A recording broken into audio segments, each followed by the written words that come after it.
ભગવાનમાં અતિ ડૂબેલો માણસ, અતિ રામનો પ્રેમી, બાપજીની પાસે સાધના કરીને નીકળી ગયેલો, ત્યારથી જંગલમાં ફરતો હતો. સુતીક્ષ્ણ મહારાજને કોઈએ સમાચાર આપ્યા કે રામ પધારે છે. એટલા બધા ભાવ વિભોર બન્યા, વૃક્ષોને આલિંગન આપવા લાગ્યા. હરેક પદાર્થમાં એને રામની ઝાંખી થવા લાગી, કીર્તન કરવા લાગ્યા. સુતીક્ષ્ણ રામ લખન જાનકી આવીને જુએ, સંતને ક્યારેક ધૂળમાં આળોટતા, ક્યારેક વૃક્ષને આલિંગન આપતા, ક્યારેક નાચતા જોઈ અતિશય પ્રીતિ દેખી રઘુબીરા, અતિશય પ્રીતિ દેખ પ્રગટે હૃદય હરન ભવ પીરા, પ્રગટે હૃદય હરન ભવ પી. અતિ પ્રેમ જોઈને ભગવાન સુતીક્ષ્ણના હૃદયમાં પ્રગટ થયા. હૃદયમાં પરમાત્માના દર્શન થતા આંખો બંધ કરી સુતીક્ષ્ણ ધ્યાનસ્થ થઈ ગયા, બેસી ગયા. ભગવાન નજીક આવ્યા. સુતીક્ષ્ણજીનો હાથ પકડીને ભગવાન ડોલાવે છે. જાગો ઋષિ, અંદર જેના દર્શન થાય છે તે હું પ્રત્યક્ષ ઉભો છું. સુતીક્ષ્ણ જાગતા નથી. ઘણો પ્રયાસ કર્યો ભગવાને, જાગતા નથી. ધ્યાનથી જે સુખનો અનુભવ થઈ રહ્યો છે અંતર મનમાં, એ ગુમાવવા મહાત્મા ઈચ્છતા નહોતા. પ્રભુએ બાર બાર આગ્રહ કર્યો, છતાંય ન જાગ્યા. ત્યારે ભગવાને યુક્તિ કરી, અંદરથી રામ રૂપ લઈ અને ચતુર્ભુજ રૂપ બતાવ્યું. ચતુર્ભુજ રૂપ ગમતું નહોતું. એકદમ બીજું રૂપ આવતા અકળાયા. સુતીક્ષ્ણજી આંખો ખોલીને જુએ તો સ્વયં રામજીને સામે જોતા સાષ્ટાંગ દંડવત કર્યા છે. ઋષિને હૃદય લગાડી ભગવાન ભેટે છે. મહાત્માએ સ્તુતિ કરી. ભગવાને સુતીક્ષ્ણજીને કહ્યું, તમારો પ્રેમ ભાવ જોઈ હું ખૂબ રાજી થયો, માંગો, શું આપું? સુતીક્ષ્ણ બહુ સરસ બોલે છે. સુતીક્ષ્ણએ પહેલી વાત એ કરી કે મહારાજ મને માંગતા જ નથી આવડતું. શું માંગુ? માંગવાનું આવડતું જ નથી. તો ભગવાને કહ્યું, મારે કંઈક આપવું છે. એનું શું? કે મહારાજ મારી લાયકાતમાં હોય એવું આપો. લાયકાત બહાર આપશો નહીં, મારી કક્ષા હોય એવું કંઈક આપો. ભગવાને સામેથી ભક્તિથી એનું જીવન ભર્યું, ખૂબ જ ભક્તિનું દાન કર્યું. જયારે એ ઘટના ઘટી ગઈ પછી સુતીક્ષ્ણએ કહ્યું, મહારાજ હવે એક વસ્તુ માંગુ. બોલે, તમે હમણાં કહેતા હતા માંગતા નથી આવડતું.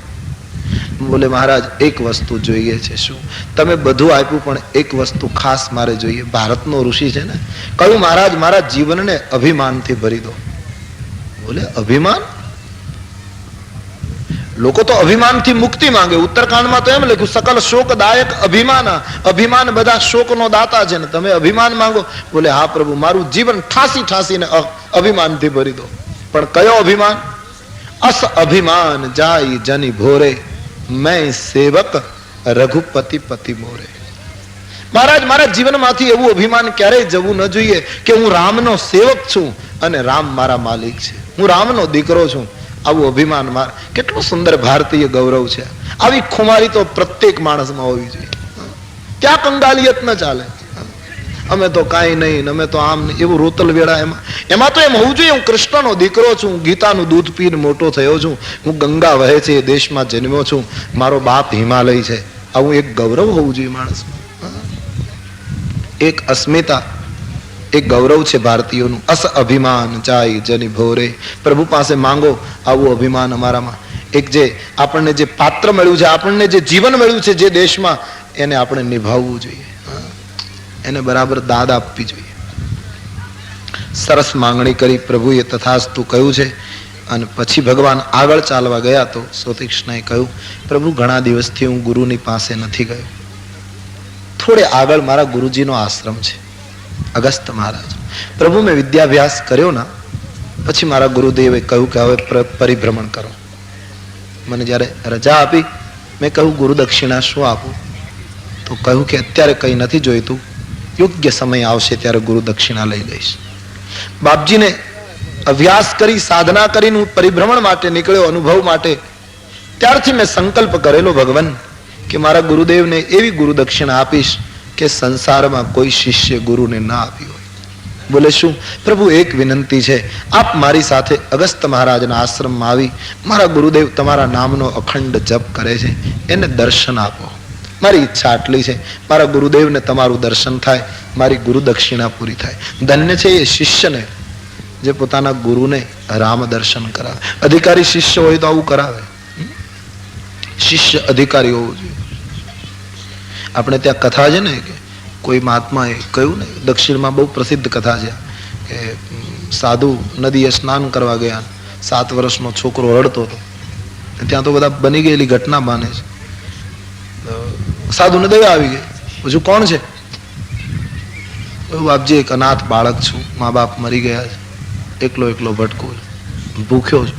સાધુને દયા આવી ગઈ, અનાથને જોઈ. કહું ચાલ મારા આશ્રમમાં, ત્યાં ક્યાં કમી છે, આવ ત્યાં રહેજે. કહું મને જમવાનું આપશો ને? અરે બોલે આશ્રમમાં કઈ જમવાની ખામી હોય, ચાલ ના.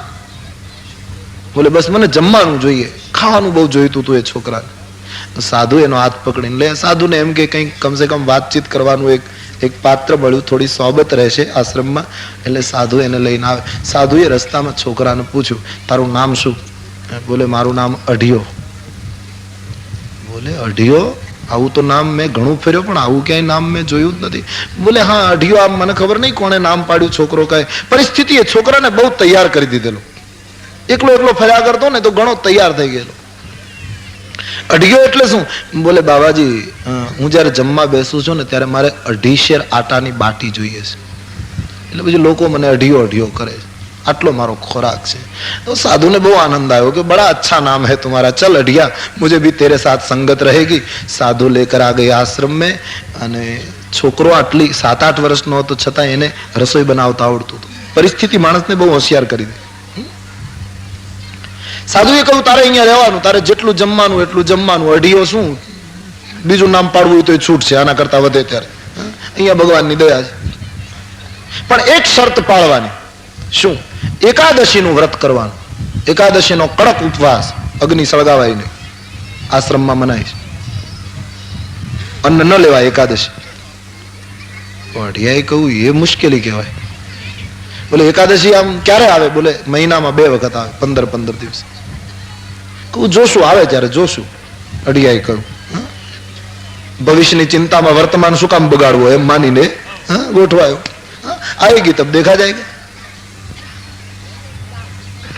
રોજ 2.5 શેર આટાની બાટી ખાય. અઢિયાનો તો સરસ શરીરમાં આનંદ થઈ ગયો, જેટલું જોઈએ એટલું મળે. એમાં એકાદશી આવી.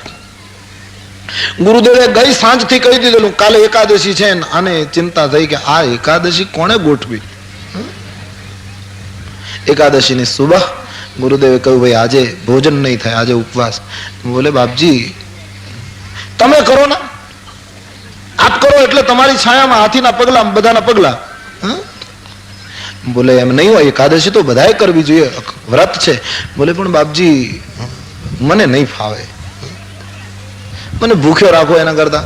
બોલે નહીં, મનાય છે, નિયમ છે, ભોજન થાય જ નહીં, રસોઈ જ ન બનાવાય, અગ્નિ જ નહીં પેટાવવાનું.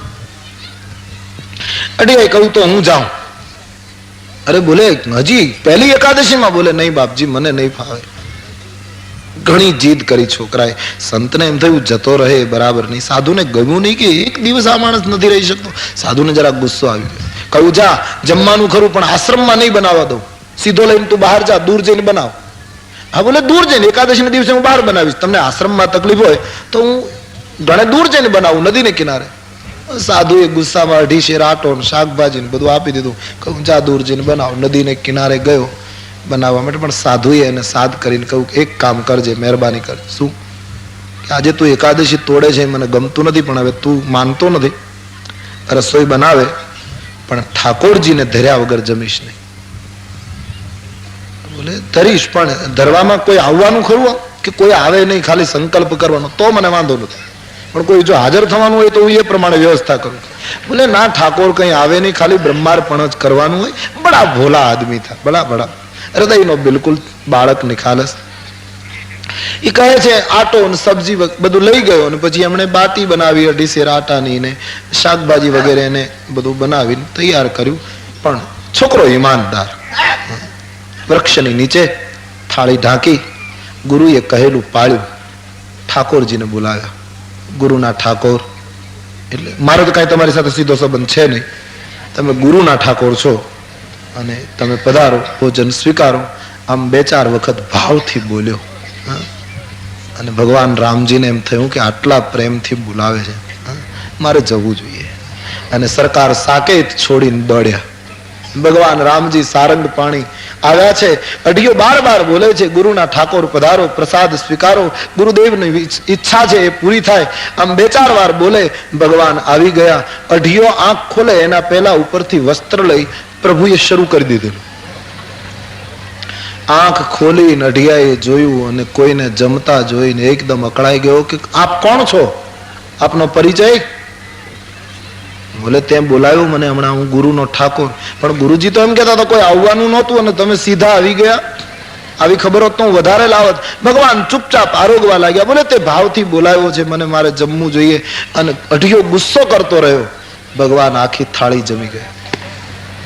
અઢિયો બહુ નારાજ થયો કે આ તે કઈ વિવેક જેવું કઈ છે કે છે જ નહીં. ભગવાન કઈ બોલ્યા નહીં, મનમાં મુસ્કાતા થાળી ખાલી રાખીને જતા રહ્યા. અઢિયો બહુ ગુસ્સે થયો, નારાજ થયો. આવ્યો વાસણ લઈને ઘરે. ગુરુદેવને કહ્યું કે આવું કરવું તું, આવી રીતે એકાદશી કરાવવી તો પહેલા ચોખવટ કરવી હતી ને. બોલે શું થયું કે તમારો ઠાકોર તો બિલકુલ બેશરમ છે, જરા વિવેકનું નામ નહીં. બે ત્રણ વાર બોલાયો, આવી ગયો નહીં, આભાર નહીં, કાંઈ લેવા, અને ગયો સો ગયો. બોલે હવે રહેવા દે ને, એક તો એકાદશી તોડે છે ને પાછી ઠાકોરનું નામ બદનામ કરે છે. ગુરુના મગજમાં તો આ ઉતરે જ નહીં ને, કારણ કે ગુરુની કક્ષા એ નહીં. જે 7 વર્ષમાં જે આની કક્ષા થઈ ગઈ એ 70 વર્ષે નહોતી થઈ. એટલે સ્વાભાવિક હતી, એની બુદ્ધિ નહીં પકડે આ વસ્તુ. 15 દિવસ ગયા, બીજી એકાદશી આવી. અઢિયાએ કહ્યું બાપજી કે હા એકાદશી છે, હા આજે 500 રાટો આપો, કારણ કે પેલો ઠાકોર આવે છે. અરે કયું ખોરાક વધ્યો છે એમ બોલ ને, ઠાકોરનું નામ શું કામ બદનામ કરે? એકાદશી એ ડબલ, અને વાતે સાચી, એકાદશી લગભગ ડબલ થાય. આમે સાચું છે, એકાદશી ના દિવસે ખરેખર ડબલ થાય. કોણ જાણે તે દિવસે બધાના અનુભવ છે, તે દિવસે બહુ ભૂખ લાગે અને માણસે પૂરું કરે બરાબર તે દિવસે, જાણે કોઈ દિવસ જોયું નથી જમવાનું.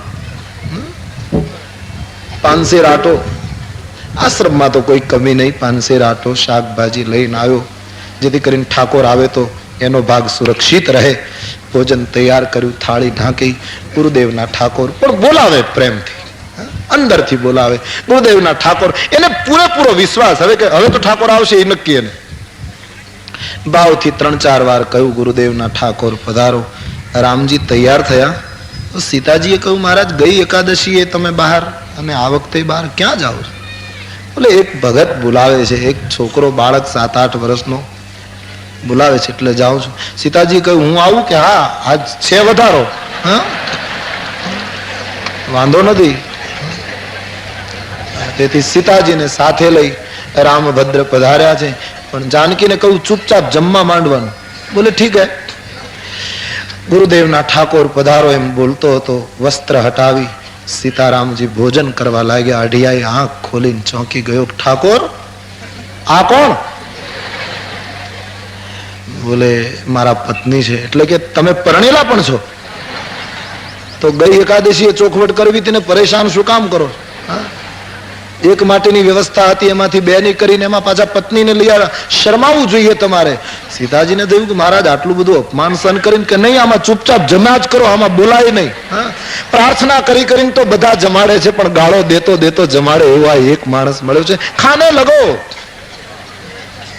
જાનકી અને રામ આરોગ્ય છે. અઢિયો બહુ ગુસ્સે થયો છે કે કેવા માણસો મળ્યા છે, કઈ શબ્દ બોલે નહીં અને ચૂપચાપ જમ્યા કરે. થાળી ખલાસ કરી સીતારામ બંને રવાના થયા. અઢિયો બહુ ગુસ્સે થયો કે આમાં ગુરુની જ કઈક રમત છે. આવ્યો પગ પછાડતો. બાપજી હવે તો હદ થાય છે, ઠાકોર પરણેલો છે. બોલે શું થયું? બોલે પત્ની પણ એટલી જ, કઈ બોલે નહીં, બસ સીધું જમવા જ માંડ્યા. બંને જણ આવી ગયા. ગુરુદેવ આખી વાતને ઉડાડી મૂકે. ત્રીજી એકાદશી 750 રાટો, એના પ્રમાણમાં શાકભાજી લઈને ગયો. રસોઈ તૈયાર કરી. ગુરુદેવના ઠાકોર પધારો. 4-5 વાર ભાવથી બોલ્યો. રામ અને સીતા બંને તૈયાર. લક્ષ્મણજીએ કહ્યું મહારાજ કે હા સીધો તો વધતો જ જાય છે.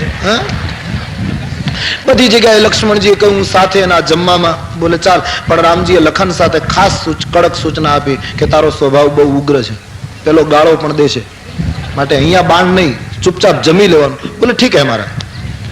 લક્ષ્મણને સાથે લઈને ભગવાન પધાર્યા. 3 જણ જયારે ભોજન કરવા લાગ્યા અને અઢિયાએ આંખ ખોલી ત્યારે અઢિયો બહુ નારાજ થયો. એને ઠાકોરને કહ્યું કે હવે એક વિનંતી ઠાકોર, તમારા ઘરમાં સંખ્યા કેટલી છે?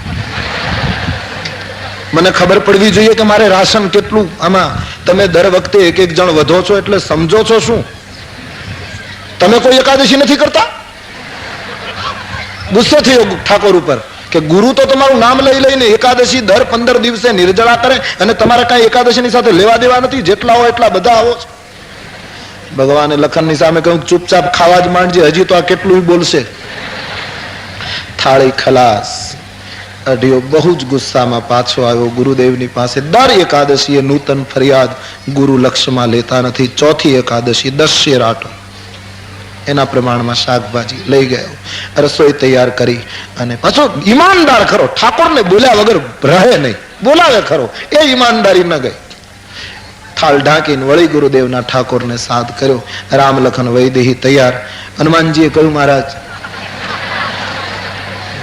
ડુંગરા ઉપાડવામાં જ હું, હરિહરમાં નહીં. હા, રામજીએ કહ્યું હનુમાન હા ચાલ, જમવાની વ્યવસ્થા થતી જાય છે.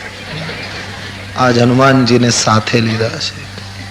હનુમંતલાલજી પાછળ ચાલ્યા આવે છે. અતુલિત બલ ધામમ હેમ શૈલાભ દેહમ અને દનુજ વન કૃષાનમ જ્ઞાનિના મગ્ર ગૈણમ સકલ ગુણ નિધાનમ અજવાન રાણામ ધીશમ રઘુપતિ પ્રિય ભક્તમ વાત જાતમ નમામી. આજ હનુમંતજી સાથે આવે છે અને ભગવાને હનુમાનજીને પણ કહી દીધેલું કે જમવાનું શરૂ રાખવાનું, કઈ બોલવાનું નહીં. હનુમાનજી પણ આવી ગયા, ચારેય જમવા લાગ્યા અને અઢિયાએ આંખ ખોલી. હનુમાનને જોતા ગભરાઈ ગયો કે આ કોણ? આ તો રુદ્ર અવતાર.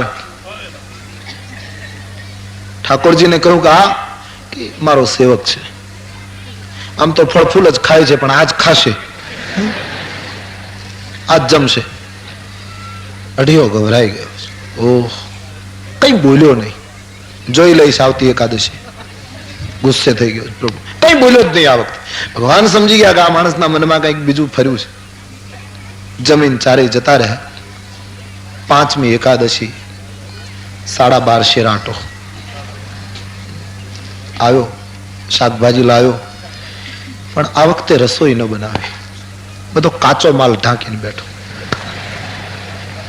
અને પછી આંખો બંધ કરીને શરૂ કર્યું ગુરુદેવના ઠાકોર જલ્દી પધારો, બધું તૈયાર છે, જીતના હો સકે જલ્દી આવો.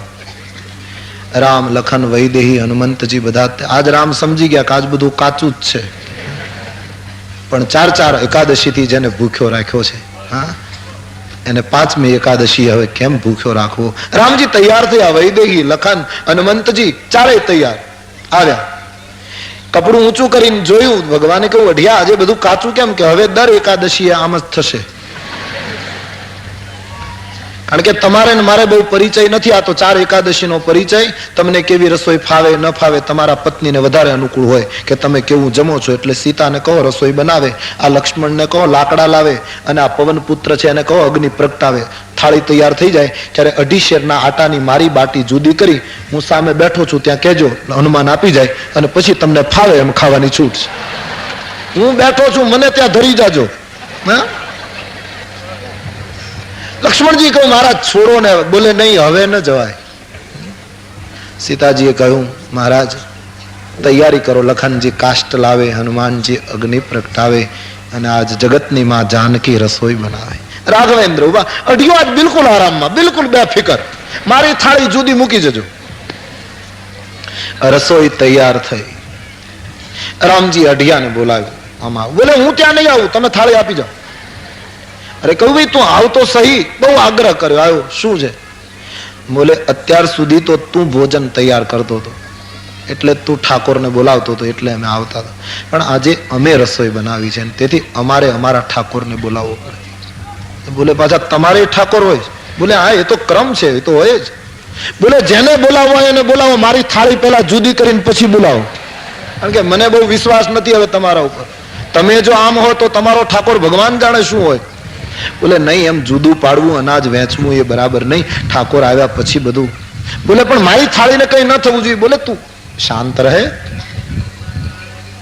આજ રામજીએ વસ્ત્ર ઢાંકી અને રામના ઠાકોર ભગવાન સદાશિવ ભગવાન ચંદ્રશેખર ને યાદ કર્યા. હે જટાજુટ યસ્યાંગે ચ વિભાતિ બુધર સુતા દેવા પગા મસ્તકે ભાલે બાલ વિધુર ગલે ચ ગરલમ યસ્યો રસી. હે સદાશિવ, આજ પધારો, આજ ભંડારો થઈ રહ્યો છે, આપ પધારો. શિવજી તૈયાર થયા, પાર્વતી તૈયાર થયા, ગણપતિ કાર્તિક સ્વામી તૈયાર થયા. વીરભદ્ર ને શિવભદ્રએ કહ્યું અમે આવીએ, અને કીધું હજી બાકી હોય તો બીજાને લઈ લો. આખી સેના તૈયાર થઈ, શંકરજીનું આખો સમાજ. ડમરું વાગતું આવે, હાથમાં ત્રિશુલ, સદાશિવ, પાર્વતી, ગણો અને બધાનું ટોળું આજ ઉપડ્યું છે. આજ રાઘવ ભંડારો કરે છે, શિવ ભોજન લેવા આવે છે. આમ લાઈન શરૂ થઈ. અઢિયાને તો આજ કઈ આંખો વીચવાની નહોતી, કારણ કે ધરતા તા રામ.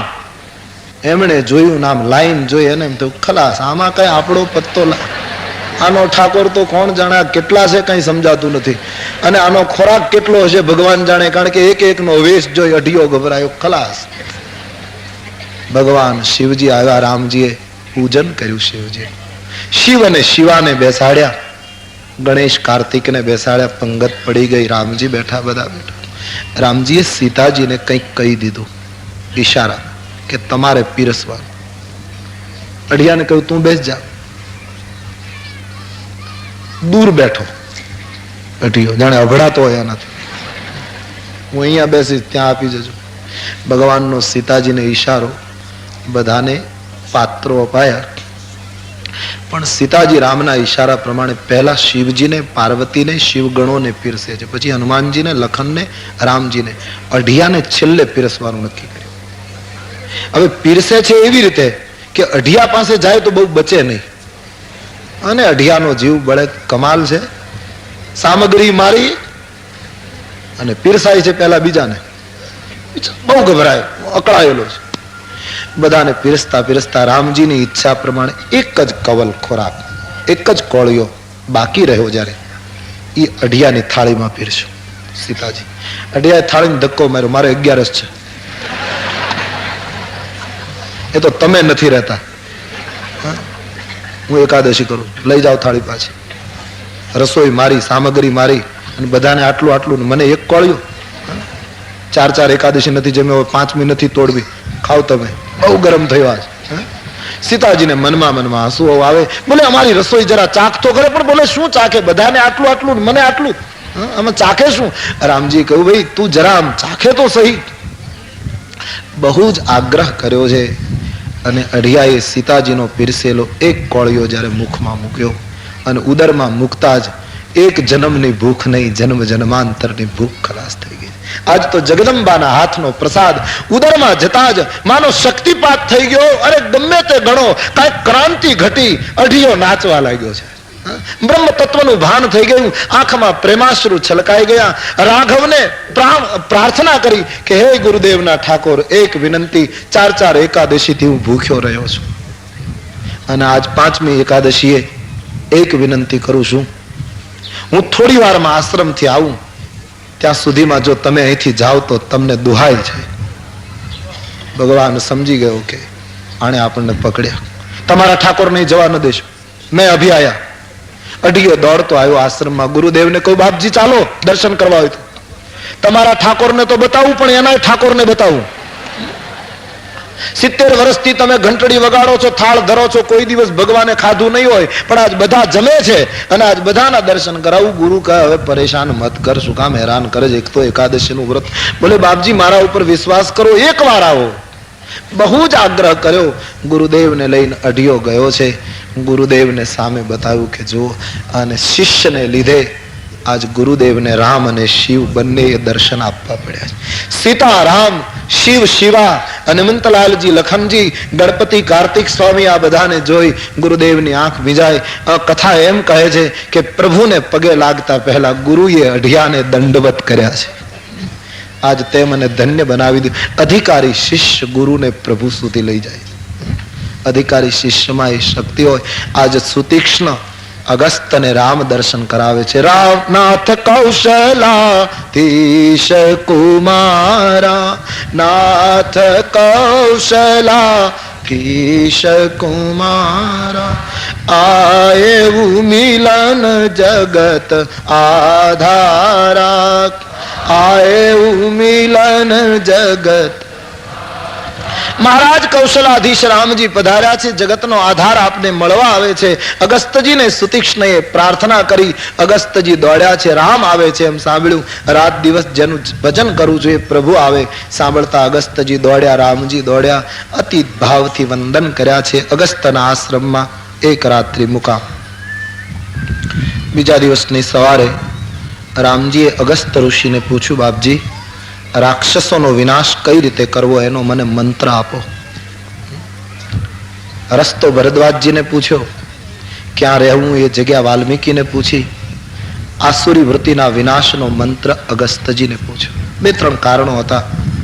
એક તો એ હતું કે દક્ષિણમાં રહેલા આ અગસ્ત ઋષિ અસુરોની વિચારધારાને આ બાજુ ફેલાવતા અટકાવવામાં ઘણા સફળ થયેલા અગસ્ત મહારાજ.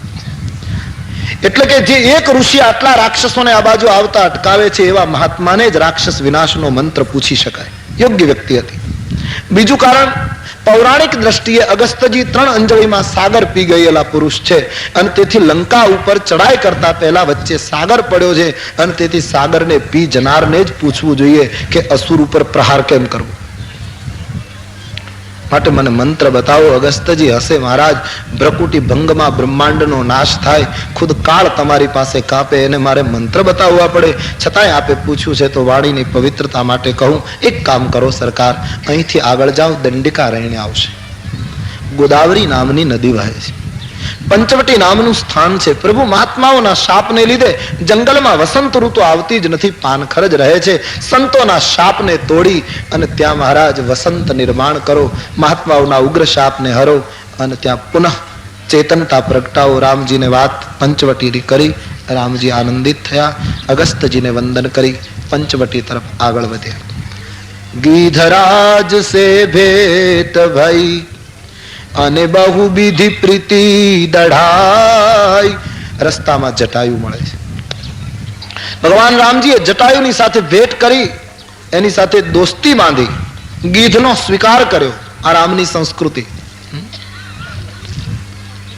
સાચા અર્થમાં સદગુણની વ્યાખ્યા છે, જ્યાં માનવ ગીધનો સ્વીકાર કરે, માનવ પંખીનો સ્વીકાર કરે, ભગવાન રામ ભીલનો સ્વીકાર કરે, ભગવાન રામ રાક્ષસોનો સ્વીકાર કરે, ભગવાન રામ રીંછ અને વાનરનો સ્વીકાર કરે. એ સાચા સદગુણો છે. ગીધરાજ જટાયુની સાથે દોસ્તી બાંધી સરકાર પંચવટીમાં આવ્યા. ધનુષ્યાકાર ગોદાવરીનો કિનારો, ત્યાં 2 પર્ણકુટી પંચવટીમાં નિર્ણિત નક્કી થઈ છે. અનેક ભીલો અને સાધુ સંતો દર્શને આવ્યા. પરમાત્માના આગમનથી પંચવટીની રોનક ફરી ગઈ, વસંત વ્યાપી ગઈ પંચવટીમાં. તાત્વિક અર્થમાં જોઈએ તો માનવીનું જીવન એક પંચવટી છે અને આ પંચભૂતની પંચવટી, એમાં જ્યાં સુધી રામ લક્ષ્મણ સીતાના પગલા ન પડે ત્યાં સુધી આપણી પંચવટી પણ શુષ્ક અને કંગાલ છે. જ્યારે જીવનમાં રામ લક્ષ્મણ જાનકીનું આગમન થાય ત્યારે જ પ્રત્યેક વ્યક્તિની જીવન પંચવટીમાં બહાર વસંત આવે છે. રામ એટલે સત્ય, લક્ષ્મણ એટલે ત્યાગ, સીતા એટલે ભક્તિ. એટલે કે જ્ઞાન, ભક્તિ અને વૈરાગ્ય, આ ત્રણેય વસ્તુ માણસના જીવનમાં જ્યારે સરખી રીતે આવે છે ત્યારે જીવન દિવ્ય બને છે, ત્યારે જીવનની પંચવટી મહાન બને છે. પરમાત્માના આગમનથી પંચવટી આખી ફળદ્રુપ બની ગઈ. આમ ભગવાન પંચવટીમાં આવે થોડો સમય નિવાસ કરવાનો નિર્ણય કરે છે. અનેક ઋષિ મુનિઓ મળે છે. એક દિવસ રામજી સવારના ચટ્ટાન ઉપર બેઠા છે. સુંદર સમય છે. લક્ષ્મણજીને એમ લાગ્યું ભગવાન ખૂબ જ પ્રસન્ન જણાય છે, મારા મનના અમુક પ્રશ્નો આજે પૂછી લઉં. અને તેથી લક્ષ્મણજી ભગવાનને ચરણે વંદન કરીને કહે, મહારાજ, આપના દાસ તરીકે, સેવક તરીકે, માનો શિષ્ય તરીકે હું આપની પાસે 5 પ્રશ્ન પૂછવા માંગુ. રામજીને 5 પ્રશ્નો પૂછવા માટે મંજૂરી મેળવે છે. પંચવટીમાં 5 પ્રશ્નો પૂછાયા છે, મહત્વના પ્રશ્નો. ભગવાને મંજૂરી આપી. લક્ષ્મણજીએ પૂછ્યું કે મહારાજ, પહેલા તો આપ મને એ સમજાવો કે આપની દ્રષ્ટિમાં માયા કોને કહેવાય? બીજો પ્રશ્ન પૂછ્યો છે, તમારી દ્રષ્ટિમાં જ્ઞાનની વ્યાખ્યા શું? ત્રીજો પ્રશ્ન છે, વૈરાગ્ય કોને કહેવાય? ચોથો પ્રશ્ન છે, ઈશ્વર અને જીવમાં અંતર કેટલું? અને 5મો પ્રશ્ન છે, ભક્તિ કઈ રીતે પ્રાપ્ત થાય? આમ તો ઘણા જ કઠિન પ્રશ્નો કહેવાયા, પણ ભગવાન રામજીએ જે સરળતાથી અને સહેલાઈથી આ પ્રશ્નોનો પ્રત્યુત્તર આપ્યો છે એ ખૂબ જ સુંદર છે.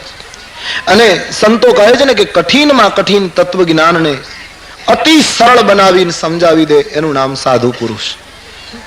સિદ્ધાંત કઠિનમાં કઠિન હોય પણ એકદમ સરળ કરી નાખે એનું નામ સંત. અને સિદ્ધાંત બિલકુલ સરળ હોય છતાં પોતાના પાંડિત્યના પોષણ માટે કારણ વગર કઠિન બનાવે એનું નામ પંડિત. કાંઈ ન હોય સિદ્ધાંતમાં છતાં એ તો બહુ ઊંચી વાતો છે ને એમાં જેવા તેવાનું કામ નહીં, એમ કરીને કારણ વગર કઠિન બનાવવામાં આવે એ પાંડિત્ય છે. ત્યારે રામજીએ કહ્યું થોરે મહ સબ કહું બુજાય. લક્ષ્મણ, તારા 5 પ્રશ્નોનો પ્રત્યુત્તર હું તને થોડા સમયમાં માની થોડા શબ્દોમાં સમજાવું. આમ કહીને રામજી પ્રશ્નોનો ઉત્તર આપે છે. પહેલો પ્રશ્ન છે માયા. मैं अरु मोर तोरते माया मैं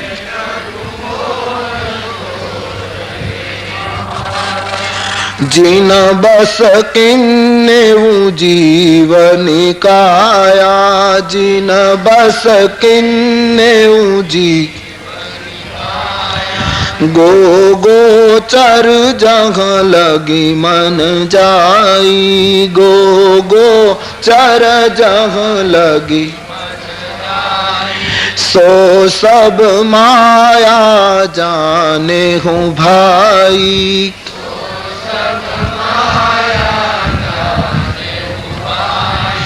तीन कर भेद सुनहूँ तुम ओ तीन कर भेद सुनहूँ अपर अविद्या दो विद्या अपर अविद्या दो मैं अरु मोर तोरते माया. केवल 6 શબ્દમાં માયાનું નિરૂપણ રામજીએ લખન આગળ રજૂ કર્યું છે. નહીતર માયાના વર્ણન માટે કેટલું લખાયું છે ભારતીય શાસ્ત્રોમાં. માયા એટલે શું? રામજી કહે આ હું અને આટલું મારું, આ તમે અને આટલું તમારું, એ જે ભેદ છે એને જ તુલસીદાસજીનું દર્શન માયા કહે છે. મારું તારું, હું અને તું. જે માણસ હું અને તું, મારું અને તારું આ દ્વંદમાંથી છૂટી ગયો એ માણસ જે કપડામાં હોય એ કપડામાં માયાથી મુક્ત. હા, જેનો ભાવ ઉડી ગયો કે મારું છે તારું છે, દ્વંદ છૂટ્યો, હું અને તું, એની આખી આખી વિચારધારા જ ખલાસ થઈ ગઈ, એ માણસ જીવન મુક્ત થઈ ગયો. માયાનું સ્વરૂપ જ આ છે, મારું અને તારું, હું અને તું, બસ. ને આપણા બધાના અનુભવ છે કે કોઈ પણ વસ્તુમાં મારાપણાનો ભાવ જાગે છે પછી બંધન શરૂ થાય. કુવાની અંદર તુલસીદાસજી દ્રષ્ટાંત કુવાનું આપ્યું છે. જા બસ જીવ પરા ભવ કૂપા. માયાના 2 પ્રકાર છે, વિદ્યા અને અવિદ્યા. વિદ્યા જગત ઉત્પન્ન કરે, અવિદ્યા જીવને સંસારના કુવામાં ડૂબાડે, ભૂલો પાડે. કુવાની અંદર આપણે ડૂબકી મારી અને આપણા મસ્તક ઉપર ઘડો હોય, તળિયે બેસી ગયા હોય, આપણો અનુભવ હોય, એ આપણા ઉપર 20 ફૂટ પાણી હોય, આપણે નીચે હોઈએ, આપણા માથા ઉપર ઘડો હોય, ગળાનું પાણી ઉપરાંત 20 ફૂટ પાણી, આટલું બધું પાણી માથા ઉપર હોય, છતાં કુવાના તળિયે બેસી જઈએ ત્યારે વજન ન લાગે. એક વૈજ્ઞાનિક સિદ્ધાંત કામ કરે, પણ એને એક બાજુ રાખીએ. પણ પાણીની અંદર ડૂબેલા માણસને પાણી ગમે તેટલું મસ્તક ઉપર હોય છતાં વજન નથી લાગતો. પણ જેવો પાણીની બહાર માણસ આવે એટલે 20 ફૂટ પાણીનો જથ્થો ખલાસ થઈ ગયો, કેવલ એક જ ઘડો પાણી રહ્યું, છતાં ડોકું ધૂણવા માંડે, છતાં વજન શરૂ થઈ જાય. નહીતર આના પહેલા તો આટલું બધું પાણી માથા ઉપર હતું, વજન નહોતું લાગતું. હવે કેવલ એક જ ઘડો પાણી રહ્યું, છતાં વજન લાગે. કારણ કે ડૂબેલા હતા ત્યારે આપણને ખ્યાલ નહોતો કે આ પાણી મારું છે કે બીજાનું છે, એ ભાવ જ નહોતો. બહાર નીકળ્યા પછી ખ્યાલ આવ્યો કે ઘડો મારો છે, પાણી મારું છે. અને જ્યારે મારાપણાનો ભાવ જાગ્યો એટલે વજનનો આરંભ થઈ ગયો.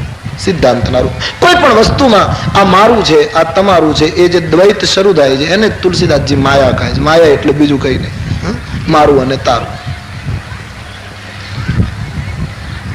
પછી જ્ઞાનની વ્યાખ્યા. જ્ઞાન એટલે શું કહેવાય?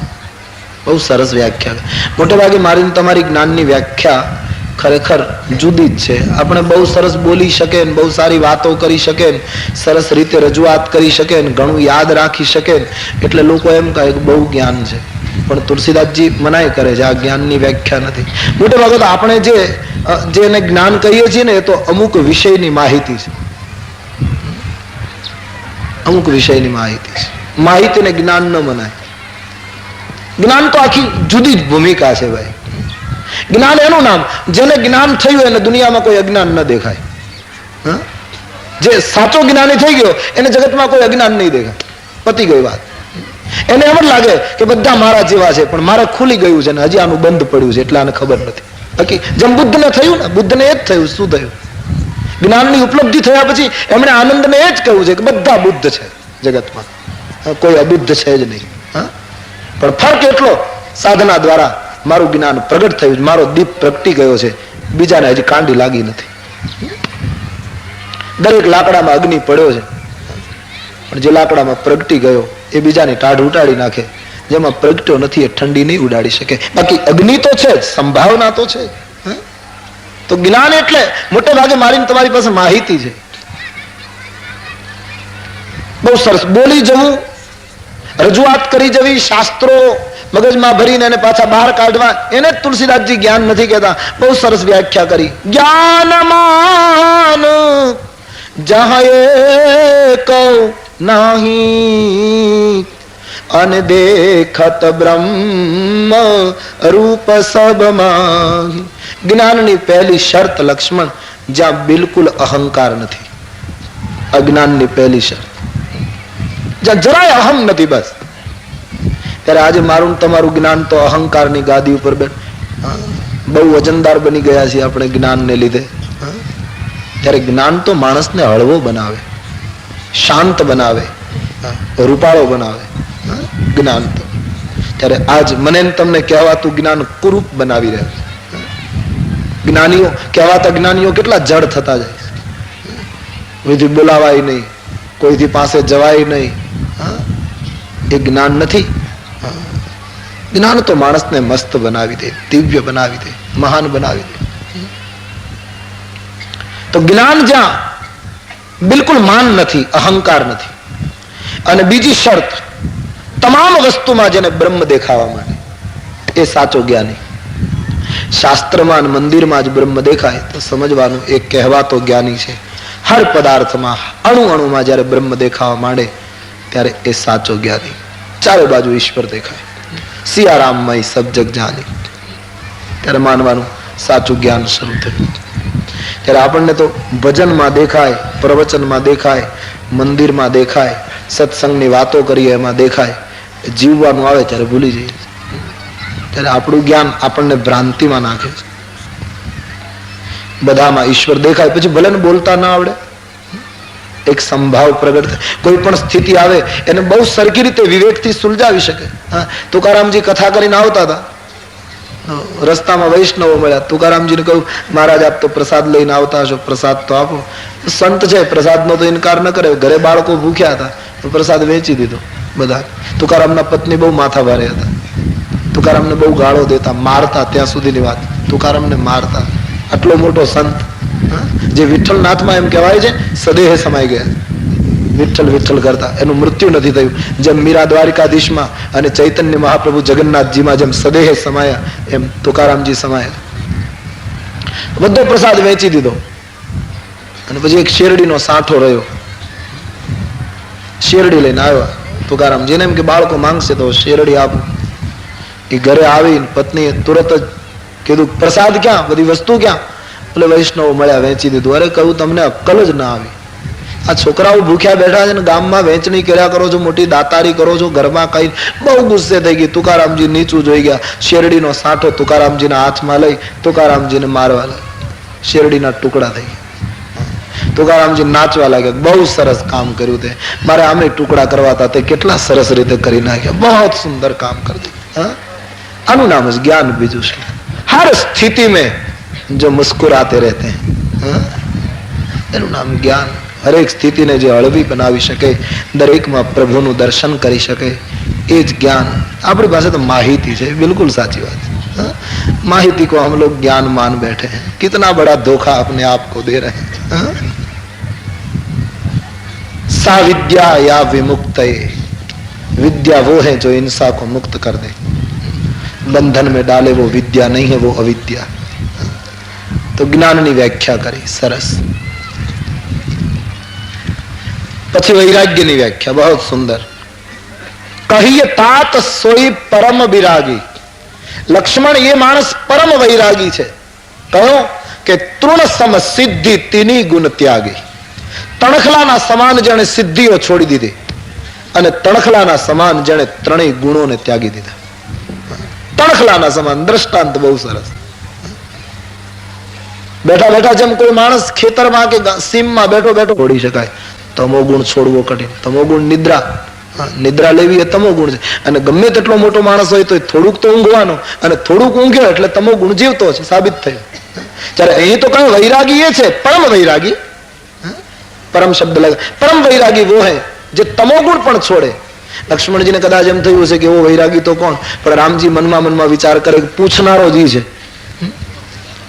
તું ही तो परम वैरागी है જે નિદ્રાને છોડીને બેઠો છે। કેટલે શું વૈરાગ્ય બહુ કઠિન। નરસિંહ મહેતા પણ કહે છે વૈરાગ્ય બહુ કઠિન છે। બહુ સાચી વાત છે।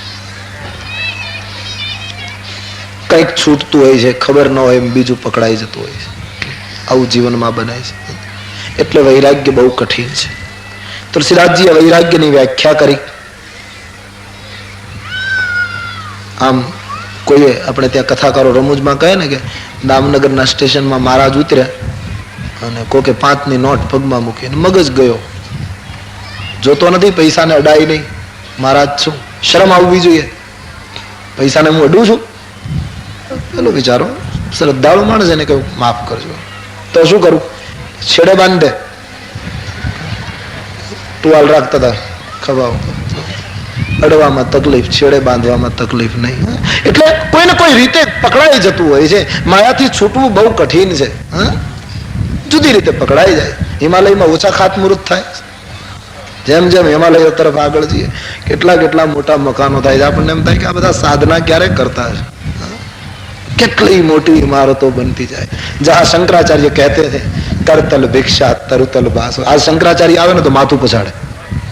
यदि शंकराचार्य आ गए तो उसके घूमे हुए प्रदेश को देख के उसको रोना आ जाए। કેટલું ખેર કાળ કામ કરતો છે, ચર્ચામાં આપણે નહીં જવું, ભગવાન જે કરે તે બરાબર કરતો। પણ મારો કહેવાનો અર્થ वैराग्य બહુ कठिन છે। एक हाथ से छूटता है दूसरे हाथ से पकड़ा जाता है, ऐसा कुछ होता है, બહુ कठिन। वैराग्य આપણા ધર્મગ્રંથોમાં ખાસ કરીને ભર્તુહરિનું જે ચિંતન છે વૈરાગ્ય શતકમાં, એમાં તો એમ કહે છે કે જે વસ્તુ આપણે ત્યાગી હોય એ ત્યાગેલી વસ્તુ પણ જ્યારે આપણને ભૂલાઈ જાય ત્યારે સાચો વૈરાગ્ય। કારણ કે જે વસ્તુ ત્યાગી એનું સ્મરણ રહે ત્યાં સુધી કાંઈક સંબંધ જોડાયેલો છે, ત્યાં સુધી નાતો હજી છૂટ્યો નથી। મેં શું છોડ્યું છે એ જ જયારે ભૂલાઈ જાય ત્યારે પરમ વૈરાગ્ય। તુલસીદાસજી લખે છે। લક્ષ્મણજીની સામે સુંદર વ્યાખ્યા। અને પછી જીવ અને શિવનો તફાવત ઉત્તરકાંડમાં તો બહુ સરસ તફાવત, મોટો તફાવત લગ્યો। જીવ અનેક હોય, ઈશ્વર એક હોય। જીવ પરતંત્ર, ઈશ્વર સ્વતંત્ર। જીવ અલ્પજ્ઞ, ઈશ્વર સર્વજ્ઞ। જીવ પરાધીન, જીવ ઈશ્વર સ્વાધીન। જીવ માયાને આધીન, માયા ઈશ્વરને આધીન। પરવશ જીવ, સ્વવશ ભગવંતા। જીવ અનેક, એક શ્રીકંતા। માયાવસ્ય જીવ અભિમાની, અને ઈશવસ્ય માયા ગુણખાની। હું કોણ, આ જગત એટલે શું, અને આ જગતને બનાવનારું તત્વ કોણ, એ ત્રણેયને જે જિંદગી પર્યંત જાણી ન શકે એનું નામ જીવાત્મા। હું કોણ એની જેને ખબર, આખી જિંદગી જીવે પણ હું કોણ એની ખબર જ ન હોય। આ જગત એટલે શું એને બરાબર જાણી શક્યો ન હોય, અને જગતને બનાવનાર કોઈ સર્જક તત્વ છે એના માટે જેને કોઈ દિવસ ચિંતન ન કર્યું હોય, ત્રણની અજ્ઞાનતા, એનું નામ જીવાત્મા। અને જેવું કર્મ કરે એ કર્મ અનુસાર તટસ્થ બની અને એનું બંધન અને મુક્તિનું ફળ આપ્યા કરે એનું નામ પરમાત્મા। બિલકુલ તટસ્થ રહે કર, જૈસા કર્મ વૈસા દિયા કરતા। જાતે ડોगी द्रवों में भाई, सोमम भक्ति भक्त सुखदाई। सो स्वतंत्र अवलंबन आना, એ ભક્તિ બિલકુલ સ્વતંત્ર છે, એને આધીન જ્ઞાન અને વિજ્ઞાન રહે છે। તો એ લખન ભક્તિ કોઈ સંત કૃપા કરે ત્યારે મળે છે। સંત કૃપા કરે ને જો ભક્તિ મળે તો લખન ભક્તિ દ્વારા હું પ્રાપ્ત થાઉં છું। તો સંત કૃપા કરે એટલા માટે આપણે શું કરવું જોઈએ? આપણા ઉપર કોઈ સંતની કૃપા ઉતરે એટલા માટે આપણે શું કરવું? તુલસીદાસજીએ પગથિયા બતાવ્યા. પ્રથમ વિપ્ર ચરણ અતિ પ્રીતિ. સૌ પ્રથમ બ્રાહ્મણના ચરણારવિંદમાં પ્રેમ કરવો. વૈદિક સંસ્કૃતિનું જે પૂરેપૂરું રક્ષણ કરે છે એવા વિપ્રના ચરણમાં ભાવ રાખવો અને પોતાના સ્વધર્મનું પાલન કરવું. નિજ નિજ ધર્મ નિરત શ્રુતિ રીતિ વૈદિક પરંપરા પ્રમાણે પોતાના નિજ ધર્મમાં પૂરી મક્કમતા હોવી જોઈએ. બ્રાહ્મણ તરફ આદર, નિજ ધર્મમાં નિષ્ઠા. આજે કરુણા છે, નિજ ધર્મ ચૂકાતો જાય છે. આજે કેટલા ધર્માંતર થાય છે આપણા દેશમાં. હા, કેરાલા તો આખું જુઓ, 10 વર્ષ પહેલા ક્યાં ગણતરી હતી, આજ કેટલું ધર્માંતર. હોસ્પિટલો બાંધે છે, ગરીબોને કપડા આપે છે, દવાઈ આપે છે, ગરીબ માણસોને ધર્માંતર કરાવે છે. આપણા જ માણસો ધર્માંતર કરી રહ્યા છે પ્રલોભનોથી. જ્યારે આ દેશમાં ગમે તેવી મુશ્કેલી, ગુરુ તેગ બહાદુર એને એમ કહેવામાં આવેલું કે તમે આ ધર્મ સ્વીકારી લો, ધર્માંતર કરો, ઇસ્લામ ધર્મનો અંગીકાર કરી લો. તેગ બહાદુરે કહ્યું મને થોડો સમય આપો, હું વિચારીને જવાબ આપીશ. અને પછી જયારે હાજર કરવામાં આવ્યા અને પૂછ્યું કે બોલો ધર્મ સ્વીકારો છો? જવાબ બહુ સરસ આપ્યો કે હા, મેં વિચાર કરી લીધો છે. શું? કે જે વહાણમાં બેસીને અડધો દરિયો તરી ગયો છું, હવે અડધે દરિયો હું વહાણ નહીં બદલું. હવે તો કાં તો ડૂબું તો આ નૌકાથી, તરું તો આ નૌકાથી. જે મારા ધર્મની નૌકામાં બેસી અને મેં અડધું જીવન પૂરું કર્યું, હવે મારાથી અર્ધે દરિયે વાણ. આનું નામ સ્વધર્મે નિધનમ શ્રેય, આનું નામ નિષ્ઠા કહેવાય. અને આજે તો નિજ ધર્મમાં આપણી નિષ્ઠા મેં બાર બાર અપીલ કરું છું ગાદી ઉપરથી, સ્વધર્મમાં મજબૂત બનો. જે આદિ અનાદિ છે, જે પહેલેથી, જે ગંગોત્રીથી, જે મૂળ જેનું ઉદ્ગમ સ્થાન છે સનાતન ધર્મનું, ઉસકો મત છોડો. જુદા જુદા પંથોમાં મત ભટકો, સનાતન માર્ગ કો પકડો. બસ તુલસીદાસજી વર્ણન કરે નિજ ધર્મમાં નિષ્ઠા. આમ સગા બાળકોને કાપી નાખ્યા તો નિજ ધર્મ નહોતો છોડ્યો, એવા આપણા દેશમાં દાખલાઓ છે. અને આપણે ધર્મ બરાબર નથી પડાતો. ધર્મને આપણે પાળીશું ના તો ધર્મ આપણને પાળશે. ધર્મનું રક્ષણ કરીશું તો ધર્મ માનવીનું રક્ષણ કરશે. આ નથી થતું. નિજ ધર્મમાં નિષ્ઠા. અને આમ કરવાથી લક્ષ્મણ ધીરે ધીરે જીવ ઉપર મારી કૃપા ઉતરશે. હું એના ઉપર કૃપા કરીશ. અને જયારે હું કૃપા કરીશ ત્યારે કોઈ સંત મળશે. બીનું હરિ કૃપા મિલે નહીં સંતા. મારી કૃપા થશે ત્યારે કોઈ સંત મળશે. અને સંત મળશે ત્યારે સંતના આશીર્વાદથી ભક્તિ પ્રાપ્ત થશે. અને ભક્તિ પ્રાપ્ત થશે એટલે ભગવંત હાજર થશે. ભક્તિના ટૂંકમાં પગથિયા બતાવ્યા. લક્ષ્મણજીએ આમ સ્પષ્ટ પ્રશ્ન નથી કર્યો, પણ કદાચ એના માનસમાં પ્રશ્ન ઉઠ્યો છે કે મહારાજ આપ કહો છો એ રીતે વર્તન કરીએ તો ભક્તિ પ્રાપ્ત થાય, સંત મળે અને ભક્તિ મળે. પણ પ્રભુ જીવને ખબર કેમ પડે કે મારામાં ભક્તિ આવી ગઈ છે? એનું કઈક આપણામાં ભક્તિ આવી હોય તો આમ કઈક ફેરફાર હોઈને પૂછવું ન પડે અને પોતાને ખબર પડી જાય. ભક્તિ આવે ત્યારે લખન જીવની આવી સ્થિતિ થાય. કેવી? મમ ગુણ ગાવત પુલક શરીરા, મમ ગુણ ગાવત પુલક શરીરા, ગદ ગદ ગીરા નયન બહનીરા, ગદ ગદ ગીરા નયન બહ. કોઈને પૂછવું જ ના પડે. આપણામાં ભક્તિ આવી છે કેમ એની ખબર તુલસીજી કહે. મને યાદ કરતા કરતા રામ કહે જેનું શરીર પુલકિત બનવા માટે ભાવાવેશમાં આવી જાય. મારા ગુણગાન ગાતા ગાતા જે પુલકિત બને એટલું જ નહીં, વાણી ગદગદિત બને, કંઠ રૂંધાય એટલું જ નહીં, આંખમાંથી અશ્રુ વહેવા લાગે. પણ તુલસીદાસજી બડે સાવધાન. આટલી જ વાત રાખી હોત ને તો ઘણો ફાયદો થઈ જાત કે ભક્તિ મળી ગઈ. પણ બીજી ચોપાઈ લગાવી દીધી. તુલસીદાસજીને લાગ્યું કે ગદગદ ગીરા, આંખમાં આંસુડા પડે, પુલકિત થવું આ તો નાટકમાં થઈ શકે. આવું કરવું કઈ બહુ અઘરું નહીં. નાટક વાળા રડતા હોય તો આપણને નહીં રડાવી દે. હકીકતમાં કઈ એનું રડવાનું વાસ્તવિક નથી હોતું. તો આંખમાંથી આંસુડા પાડવા યા તો વાણીને ગદગદિત કરી દેવી એ તો એક કળા પણ હોઈ શકે, સંભવ છે. તુલસીદાસજી બડે સાવધાન રહે લગતા આટલેથી નથી અટક્યા. અમારા કથાકારો કહે ને કે અમે કેટલી વખત કથા કહી, કેટલી વખત દશરથજીનું મૃત્યુ થયું, પણ અમારી આંખમાં એક વાર આંસુ ના આવ્યા. કોઈ પૂછ્યું તો તમારે આંસુ જ ના આવે? કે આમ તો આવે ક્યારે? આરતીના પૈસા ગણીએ ત્યારે. તો રડવું એ તો અનેક પ્રકારે હોઈ શકે માણસનું. ભક્તિનું રુદન એ ક્યારે સાબિત થાય? બીજી ચોપાઈ બહુ સરસ શરત. કામ આદિ મદ દંભન જાકે. વાણી ગદગદિત, આંખમાં આંસુ, શરીર પુલકિત બને, અને સાથોસાથ એની પાછળ કોઈ કામના ન હોય, નિષ્કામ વૃત્તિ હોય. કામ આદિ મદ ન હોય, અહંકાર બિલકુલ ન હોય, અને જીવનમાં જરાય દંભ ન હોય. બસ આટલું જો એની સાથોસાથ જોડાય, ન તો કામના, ન તો દંભ, ન તો અહંકાર, આ ત્રણ વસ્તુ સાથે જોડાય તો હે લખન, હું સ્વતંત્ર શક્તિ, મારી સ્વતંત્રતા ગુમાવું છું. તાક નિરંતર બસ મેં તાકે, પછી હું એને આધીન થઈ જાઉં છું, પછી મારી સ્વતંત્રતા ખતરા. જેનામાં આટલું સર્જાય. લક્ષ્મણજીની સામે ભક્તિનો સરસ અર્થ કર્યો છે. ભગવાન ના શબ્દો સાંભળી લક્ષ્મણજી રાજી થયા. ભક્તિ જોગ સુની અતિ સુખ પાવા. ભક્તિની કથા સાંભળી લક્ષ્મણજીને ખૂબ સુખ થયું. બાર બાર ભગવતના ચરણારવિંદમાં વંદન કરે છે. આમ પંચવટીમાં સુંદર મંગલમય ચર્ચામાં સમય વીતે છે. હરે રામ રામ રામ સીતા રામ રામ રામ.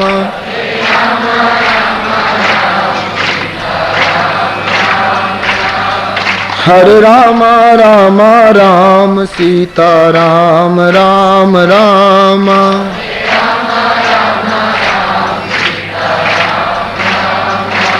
હરે રામ રામ રામ સીતા રામ રામ રામ. હરે રામ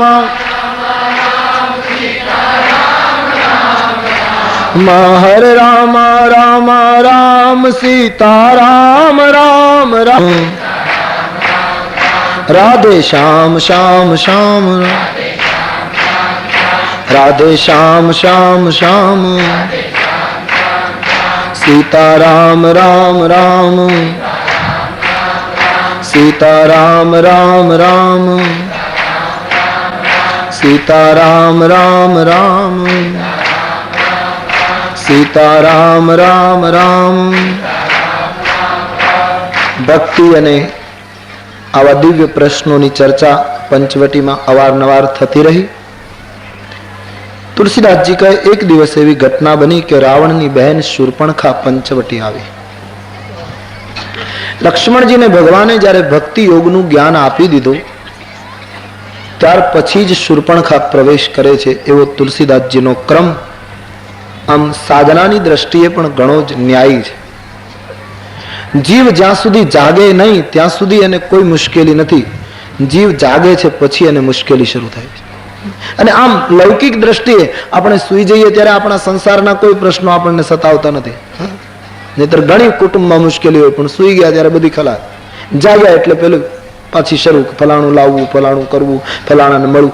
જાગીએ છીએ પછી લૌકિક હોય કે પછી અલૌકિક કક્ષા હોય, પણ જાગ્યા પછી જ મુશ્કેલી શરૂ થાય. એટલે કબીર કહે, सुखिया सब संसार है, खावे और सोवे, दुखिया दास कबीर है, क्योंकि जागे और रोवे.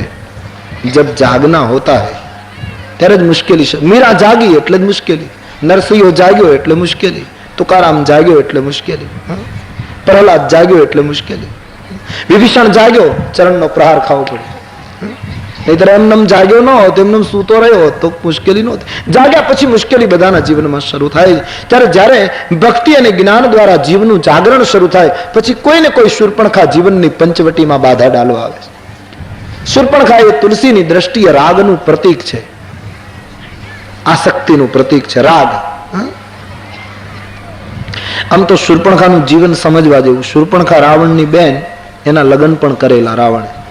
પછી કંઈક મન દુઃખ થયું રાવણને, તો એણે એના બનેવીને મારી નાખ્યો. રાવણ શૂર્પણખાને વિધવા કરવાનું કામ રાવણે જ કર્યું છે.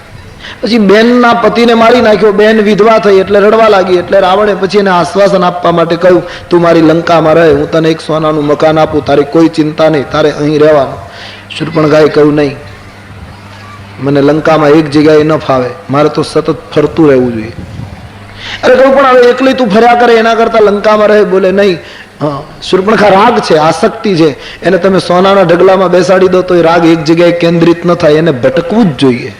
એક જગ્યાએ સ્થિર રાગ થઈ જતો હોય ને તો મુશ્કેલી નહીં. પણ બધા માણસનો આપણી અમુક વખત અમુક રાગ આપણો અમુક વસ્તુ ઉપર હોય, વળી પાછો ત્યાંથી હટી જાય વળી બીજી વસ્તુ ઉપર. રાગનો સ્વભાવ છે ભટકવું, કેન્દ્રિત તો થાય છે અનુરાગ. અને તેથી શબરી ભટકી નથી, એક જગ્યાએ બેસી ગઈ, કારણ કે શબરી અનુરાગ છે, શૂર્પણખા રાગ છે. બંને વિરોધાભાસી પાત્રો અરણ્યકાંડમાં આવ્યા છે અને બંનેના કેન્દ્રમાં ભગવાન રામ છે.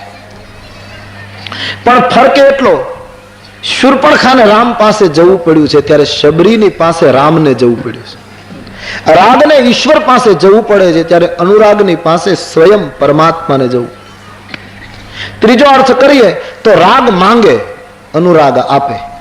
શૂર્પણખાએ રામની પાસે માંગ્યું, તમે મારી સાથે લગ્ન કરો, તમે મારી સાથે પરણો. શબરીએ માંગ્યું નહીં, એમણે તો કંદમૂળ ફળ આપ્યા. રાગનો સ્વભાવ છે, આસક્તિનો સ્વભાવ છે, એ હોય એના કરતા બીજું રૂપ લઈને આવે, બહારથી કંઈક અંદરથી કંઈક. ત્યારે અતિ રાક્ષસી છતાં સુંદરીનું રૂપ લઈને આવી છે. ત્યારે શબરી જેમ હોય એમ રજૂ થાય. અધમ તે અધમ, અધમ અતિ નારી, તિન મહ મેં મતિ મંદ અઘારી, જેમ છે એમ રજૂ થઈ ગઈ. શૂર્પણખા જીવનમાં પ્રવેશ કરતી હોય છે જ્યારે જીવ જાગતો હોય છે. રાવણની બહેન શૂર્પણખા જે વિધવા હતી, જ્યાં ત્યાં ભટકતી હતી, ઋષિઓને પરેશાન કરતી હતી, એ આજ સુંદરીનું રૂપ લઈને પંચવટીમાં આવી ચડી. તુલસીદાસજી કહે, દેખી જુગલ ભાઈ, દેખી વિકલ ભાઈ જુગલ કુમારા.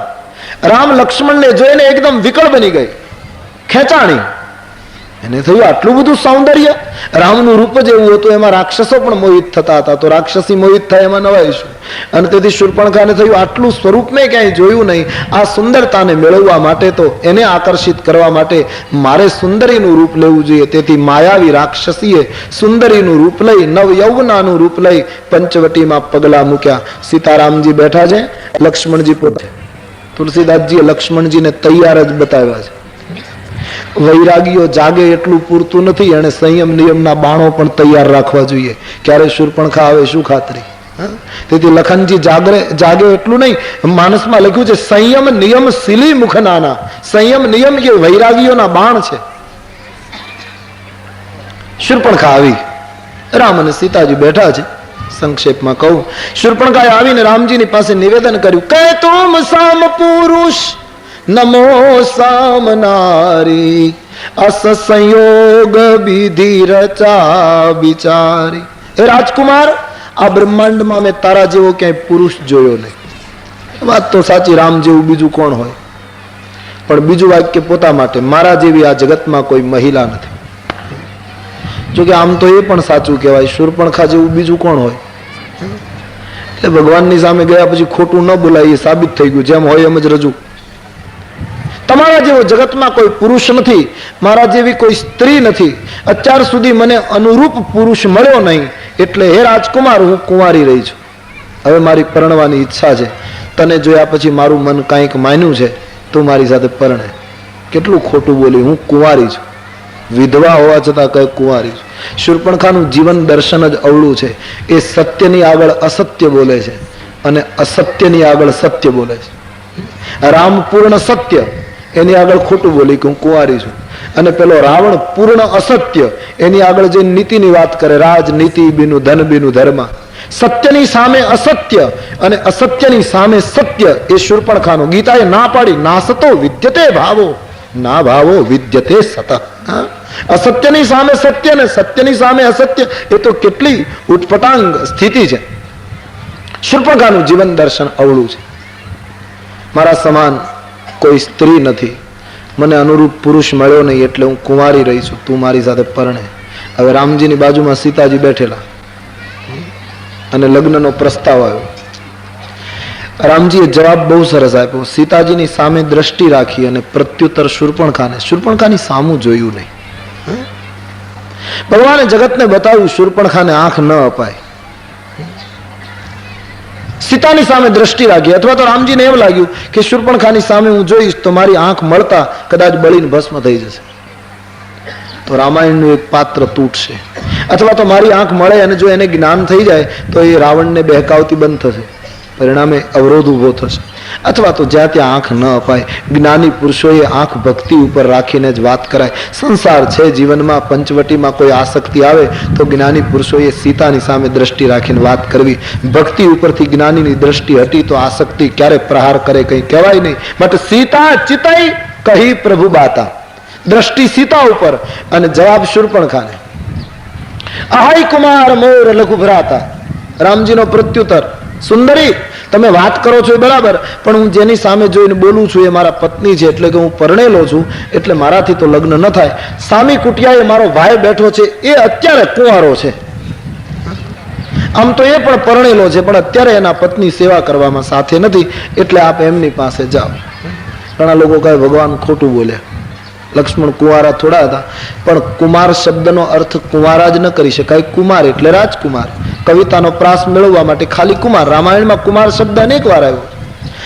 જેમ હું રાજકુમાર છું એમ મારો ભાઈ પણ રાજકુમાર છે. આપ એમની પાસે જાઓ. અથવા તો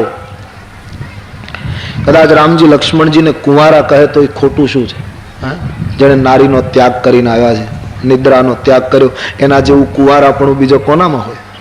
અથવા તો રામજી શૂર્પણખાની ભાષામાં વાત કરે કે તું જે ભાષામાં બોલે છે એ ભાષામાં હું બોલું. તું વિધવા હોવા છતાંય જો કુંવારી ગણાતી હોય તો આ મારો ભાઈ પરણેલો હોવા છતાંય કુંવાર.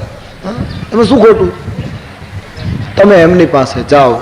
સુંદરીને દિશા બતાવી અને શૂર્પણખા લક્ષ્મણની પાસે. પણ લક્ષ્મણજી તો મહાન વૈરાગી પુરુષ, ગૌર શરીર, તેજસ્વી આભા, અને બાણ બેઠા બેઠા ઘસે છે. સિંહ સંતાન.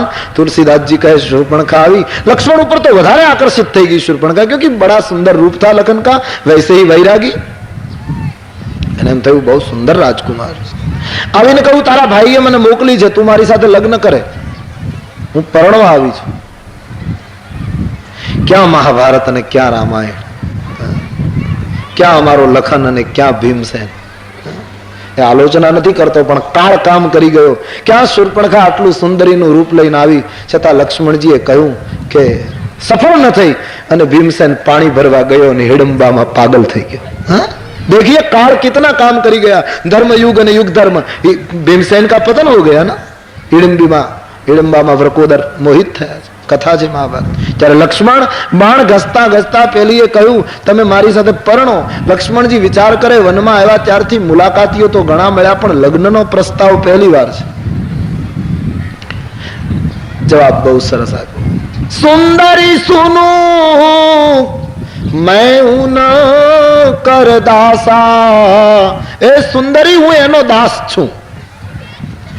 એક અર્થ એવો થાય કે હું સેવક છું. તમે મારી સાથે પરણશો તમારે સેવા કરવી પડશે. તમારે જેવી સુંદરી સેવા કરે યોગ્ય નહીં, અને પછી આપણો સંસાર બગડે. લાકડા કાપવા પડશે, પાણી ભરવું પડશે, અને પછી વાંધો પડે. એના કરતા પહેલા ચોખવટ, હું સ્વામી નથી, સેવક છું. અને સેવક સુખ ચહમાન ભિખારી, વ્યસની ધન શુભ ગતિ વ્યભિચારી. સેવક સુખની ઈચ્છા કરે તો નકામું, ભિખારી સન્માનની ઈચ્છા કરે તો નકામું, અને વ્યસની ધનની ઈચ્છા કરે તો નકામું, વ્યભિચારી શુભ ગતિની ઈચ્છા કરે તો નકામું. માટે સુંદરી તમે મારી સાથે પરણો, પછી આપણે તકલીફ થાય એના કરતા પહેલી ચોખવટ કરું હું સેવક છું. એક સંત કહે નહીં, લક્ષ્મણે એમ કહ્યું ઉનકર દાસા, હું એનો દાસ છું જેને તારી સામું પણ નથી જોયું. હું એની ભક્તિ કરું છું જેને તને આંખ નથી આપી. હું રામનો દાસ છું સુંદરી, હું કામનો દાસ નથી. તું મારી સામે સફળ ન થઈ શકે સુંદરી. સુનું મેં એનું ભજન કર્યું છે. તું મારી પાસે સફળ ન થઈ શકે. સેવક છું, એ તો માલિક છે. કૌશલપુર રાજા, લક્ષ્મણજી શબ્દ વાપર્યો. રામ કૌશલપુર રાજા છે, એ પરણી શકે. કારણ કે અમારા કુળમાં તો ઘણી પત્નીની સાથે પરણવાનો રિવાજ છે. રામજી પરણી શકે, આપ એમની પાસે જાઓ. કારણ કે કૌશલપુર રાજા, અમારે ત્યાં એવો નિયમ છે, ઘણી પત્નીની સાથે પરણાય છે. આપ એમની પાસે જાઓ. શૂર્પણખાને વાત એ સાચી લાગી કે વિવેકી છે, પોતે દાસ છે, રજૂ કરી દીધું હું સેવક છું. અને વાત એ સાચી, હું કઈ સેવકની સાથે પરણું? રામ જ બરાબર છે. સમજાવી દીધી લક્ષ્મણજી, અને આવી રામ પાસે તું જ બરાબર, તારો ભાઈ તો સેવક છે, તું જ મારી સાથે લગ્ન કરે. રામજીએ કહ્યું મારો ભાઈ શરમાળ છે, એની ઉંમર નાની, જરા સંકોચી સ્વભાવ છે, અને આ લગ્નની વાત છે, જરા 2-3 વાર પગે લાગો, ગંભીરતાથી વિચારો, હમણાં આ પાડી દેશે, આપ જઈએ. બીજી વાર લક્ષ્મણના તરફ મોકલી. ન સ્થિર થાય, એને તો ભટકવું જ પડે, કાં તો રામ તરફ કાં તો લખન તરફ. એ ક્યાંય સ્થિર નહીં. સ્થિર થયો તો લંકામાં ન થઈ ગયું હોય, પણ ન થાય. રાગ છે, ઉસકો ભટકના ही પડે. ગઈ પાછી લખન પાસે, કહ્યું નહીં તું જ બરાબર. લક્ષ્મણજીએ ફરી પાછી રામ તરફ મોકલી. બંને ભાઈઓ કસોટી કરે છે કે રૂપ તો બહુ સરસ છે, પણ જરા જોઈએ સહનશીલતા કેટલી છે. અને ભારતમાં તો રૂપ મહત્વનું નથી, સહનશીલતા કેટલી છે. હા, ભૂત હોકારે ને પ્રેત ખોખારે ને ડાકણ ના પડકાર, માથે તેદી ડાકણ ના પડકાર, તો ઈ તારા દેનું દિલ ના કંપે, અનકંપી ઉઠે કીર્તાર. એકના એક રોહિતને જ્યારે અગ્નિ સંસ્કાર કરવા ગયેલી ભારતની મહિલા ચારે બાજુથી ભૂત પ્રેતના હોકારા બોલતા હોય અને છતાં ઈ કાંપે નહીં, જગદીશ કાંપવા માંડે. આ દેશની સહનશીલતા. રૂપ કેટલું એનાથી મહાનતા નથી, રૂપની શોભા છે સહનશીલતાથી. રામ કસોટી કરવા માંગે છે સુંદરી, લાવો જરા સહન કેટલું કરે. ઘડીક લખન તરફ ઘડીક રામ. હવે મૂળ તો રાક્ષસી સ્વભાવ કેટલું સહન કરી શકે. 4-5 વખત ચક્કર ખવડાવ્યા ત્યાં મૂળ રૂપ તારો કે તેજ મેં ચાંદ છુપે નહીં, અનસુર છુપે નહીં, બાદલ છાયો રીડ પડે રજપૂત છુપે નહીં, દાતાર છુપે નહીં, માંગન આયો ને ચંચલ નારી કો નયન છુપે નહીં, પ્રીત છુપે નહીં, પીઠ દિખાયો, કવિ ગંગ કહે સુનું શાહ કબર, કર્મ છુપે ના ભભૂત લગાયો. મૂળ રૂપ તો બહાર આવે જ, આજ નહીં તો કાલ પરમ દિવસ. 4-5 ચક્કર ખવડાવ્યા, સહન ન કરી શકી. રાક્ષસીનું રૂપ જે મૂળ હતું એ ધારણ કરીને પ્રગટી એકદમ સીતાજીને પકડવા. તુલસીદાસજીનો નિર્ણય કેટલો સરસ. રાક્ષસીનું રૂપ જયારે ધારણ કર્યું શૂર્પણખાએ, ત્યારે એમણે હુમલો સીતા ઉપર કર્યો, નહીતર સીતાજી એનું શું બગાડ્યું. સીતાજી તો બિલકુલ મૌન બેઠા છે આખા પ્રસંગ. રામજીએ કદાચ એને લખન તરફ મોકલી, લખને રામ તરફ મોકલી, તો કદાચ એટલે ગુસ્સો આવવો જોઈએ તો એમના ઉપર આવવો જોઈએ, પણ સીતા ઉપર હુમલો એ સૂચક છે. શૂર્પણખાને થયું કે આ સ્ત્રી આ લોકોના જીવનમાં, રામના જીવનમાં છે એટલે મને જગ્યા નથી મળતી. આ સ્ત્રીને ઉપાડી લઉં તો મને જગ્યા મળે. જીવનની પંચવટીમાં ભક્તિ બેઠી હોય છે એટલે આસક્તિને થાય છે મને જગ્યા નથી મળતી, પણ જો ભક્તિ હટી જાય તો મને સ્થાન મળી જાય. એટલે આસક્તિ અને રાગ હંમેશા ભક્તિ ઉપર ઘા કરે છે. સીતાજીને જ્યાં પકડવા ગઈ અને લખનની આંખ ફરી, કારણ કે ભક્તિનું રક્ષણ વૈરાગ્ય જ કરતું હોય છે. જેટલો વૈરાગ્ય પ્રબળ એટલી ભક્તિ સુરક્ષિત. તુલસીદાસજી કહે લક્ષ્મણજીની સામે રામજીએ જોઈ લીધું, ઈશારો કાફી, લક્ષ્મણજી બિલકુલ સાવધાન. શૂર્પણખાને સાદ કર્યો આ બાજુ.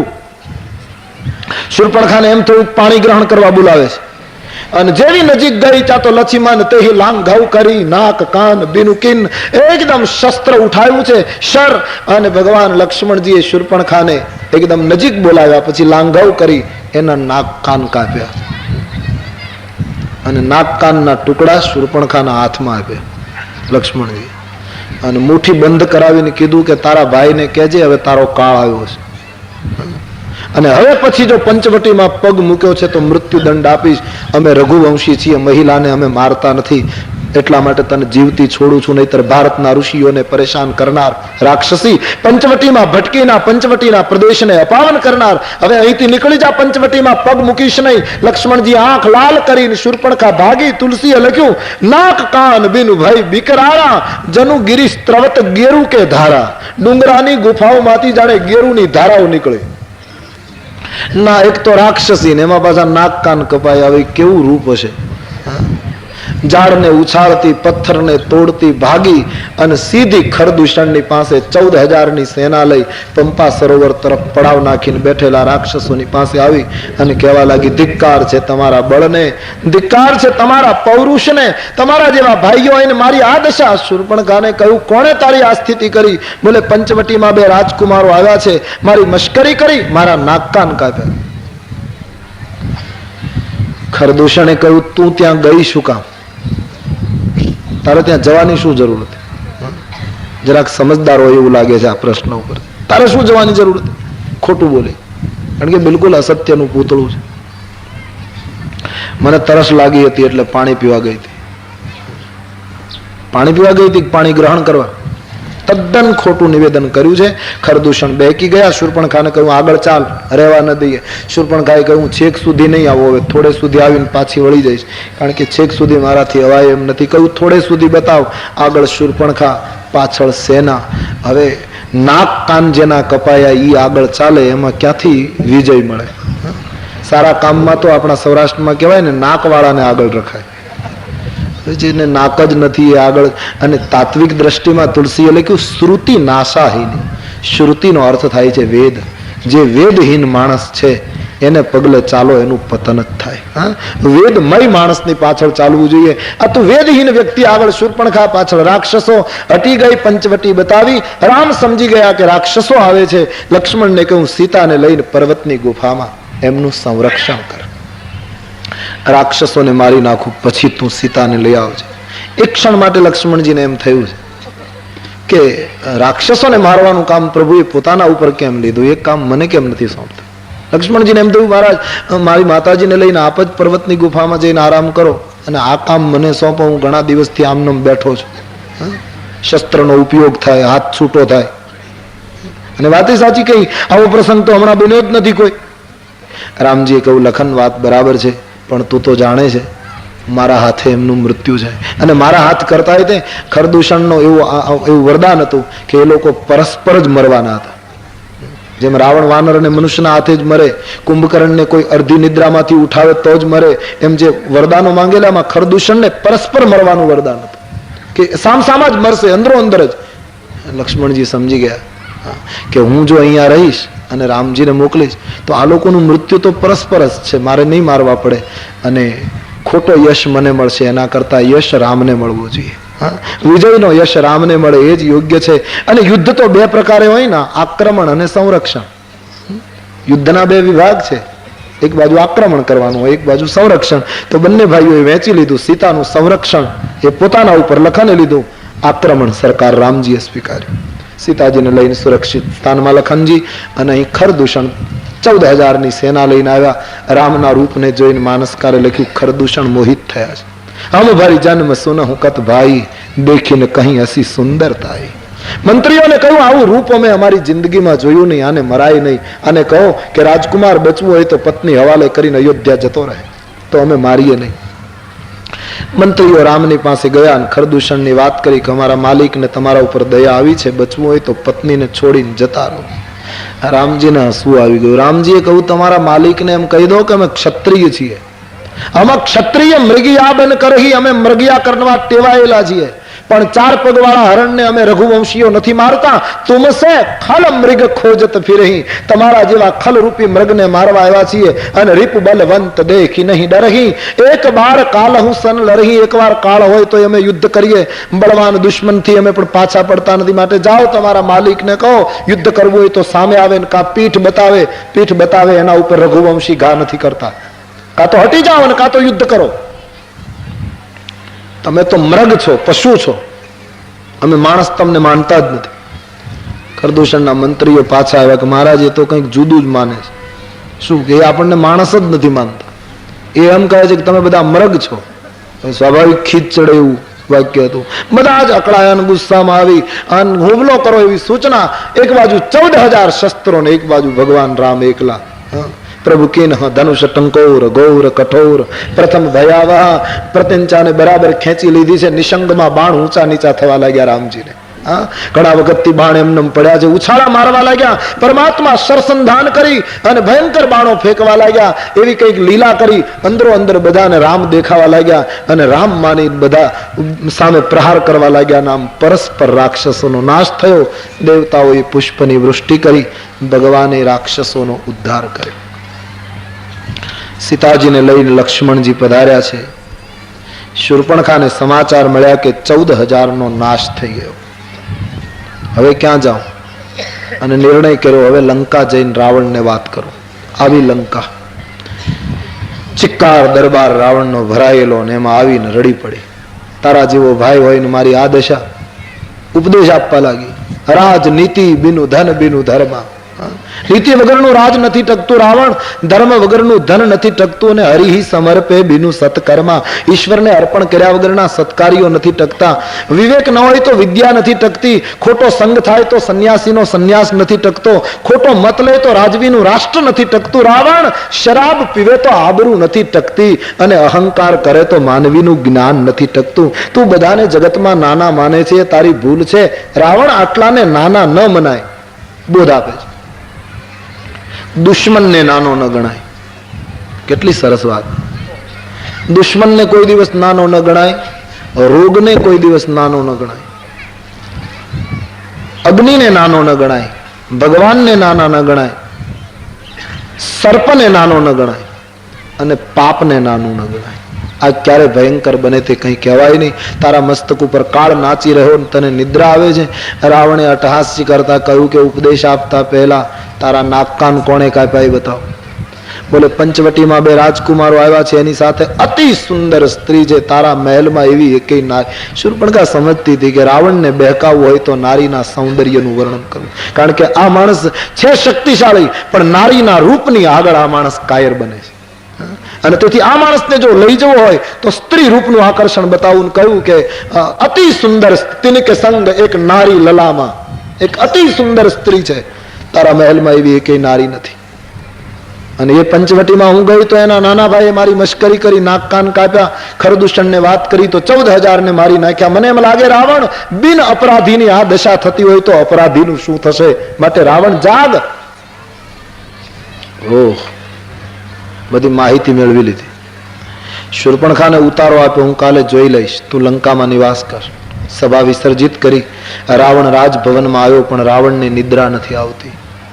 વિચાર કરે, ખરદૂષણ મોસમ બલવંતા, ખરદૂષણ મોસમ બલ, તીનહી કો મારહી બીનુ ભગવંતા, તીનહી કો મારહી બીનુ ભગવ. રાવણનું ચિંતન અહીંયા સારું છે. રાવણ વિચાર કરે, ખરદૂષણ મારા જેટલા શક્તિશાળી, એને ઈશ્વર સિવાય કોણ મારી શકે? શું ભગવાનનો અવતાર થઈ ગયો?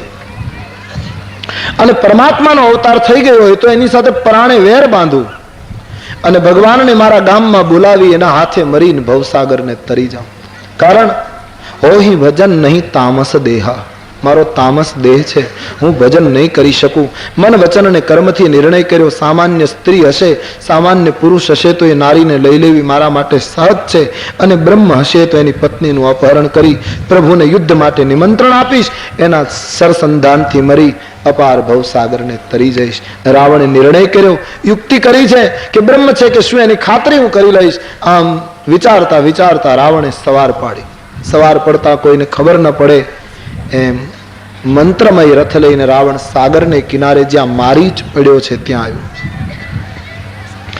વિશ્વામિત્રના યજ્ઞમાંથી જે મારીચને ફેંકાયેલો તે જે દિશામાં પડ્યો હતો, જે જગ્યાએ, ત્યાં રાવણ આવ્યો. રામાયણમાં લખ્યું, રાવણે આવીને મારીચને વંદન કર્યા. મારીચ ગભરાઈ ગયો, કારણ કે એને ખબર હતી કે આ પગે લાગે એમાં ફાયદો નહીં, અમુકના નમસ્કાર સારા નહીં. એ ન્યાયે મારીચના ગાત્રો કાપવા લાગ્યા. કહ્યું કે તમે આટલા બધા વ્યગ્ર કેમ છો? પગે લાગવાનું બંધ કરો, મૂળ વાત છે. વાત શું છે?